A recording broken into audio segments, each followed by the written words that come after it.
diante desse tema, eu acredito que a nossa reflexão ela deve seguir, primeiramente, um caminho linguístico, né? Porque a gente usa aí, a gente na língua portuguesa, a gente tem uma figura de linguagem chamada metonímia, que permite que a gente use a parte pelo todo, né? A gente permite que nós chamemos o templo de igreja. Então, assim, não é totalmente errado eu me referir ao templo como igreja. E isso eu pensando nessa figura de linguagem. Claro que uma avaliação uma análise mais ampla, né? Ela vai me levar a uma compreensão teológica do termo, né?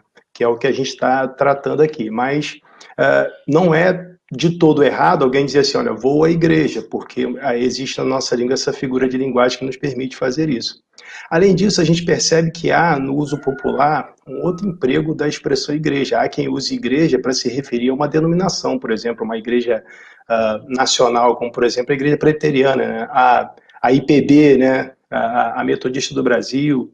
As igrejas batistas, nesse ponto, elas se diferenciam, uma vez que nós chamamos de igreja aquela congregação local. A nossa declaração doutrinária, ela traz justamente esse caminho, né, esse olhar, né, que a igreja ela é uma congregação local, democrática, autônoma, constituída de pessoas regeneradas, batizadas após profissão de fé. Né? Então, na perspectiva batista, e eu acredito que essa é a perspectiva bíblica, a igreja, ela na verdade, ela tem mais a ver com a reunião, né? Nós vemos os termos hebraicos e gregos geralmente empregados para apontar no sentido do congregar, eles dizem respeito a reuniões, né?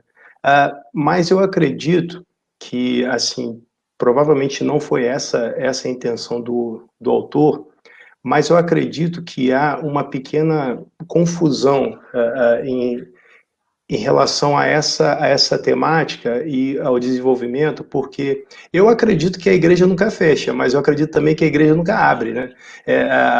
Por quê? Eu acredito que o título mais apropriado seria A Igreja Nunca Para, e o autor chega a mencionar isso ao longo da lição, porque ela não fecha, mas também não abre, né? A igreja é uma reunião, e porque a gente pode cair, às vezes, no problema que alguns que são denominados desigrejados, eles levantam, né? Alguns costumam dizer que a igreja é um encontro, e a igreja não é um encontro, a igreja é uma congregação que se encontra, mas ela não é um encontro, porque o encontro é efêmero, passageiro. A igreja, o fato de nós sermos unidos a um grupo local de crentes, ultrapassa esse momento do encontro, né? Ultrapassa os limites do encontro. Nós continuamos vinculados, ainda que nós não estejamos nos reunindo efetivamente, há uma vinculação, há um pertencimento. Esse pertencimento é evidenciado por meio da filiação, né? Nós somos filiados à igreja, e eu creio que biblicamente isso é facilmente demonstrável, né? A gente vê em Atos 2:47, que aqueles que criam eram acrescentados ao grupo de crentes já existentes, né? Nós vemos que os que creem, Atos 14:23, se não me engano, havia a instituição de liderança em cada igreja, né? 1 Tessalonicenses 5:12 e 13 mostra também que mostra uma orientação de Paulo no sentido de que os crentes se submetam a uma liderança, aos que presidem. Há uma vinculação por conta de uma submissão à liderança, da sujeição à disciplina, né, que Jesus coloca lá em Mateus 18:17, né, que o crente verdadeiro, aquele que não fosse o gentil publicano, se submeteria à disciplina da igreja, né? Então, há uma sujeição à disciplina, uma submissão à liderança. Então, a gente percebe que há uma filiação, há um pertencimento. Então, a igreja, ela é essa reunião. Mas eu acredito que há uma confusão. A igreja não é o prédio. Sim, não é o prédio. Mas a igreja, ela é essa congregação, essa reunião que vai ter um encontro. E esse encontro, eu entendo que esse encontro, ele é presencial, essa reunião, ela é presencial. Não importa se vai ser na casa, na rua, onde quer que seja, nós estamos privados dessa adoração coletiva. É um É momento ímpar, né? É uma situação um momento incomum, diferente, né? né?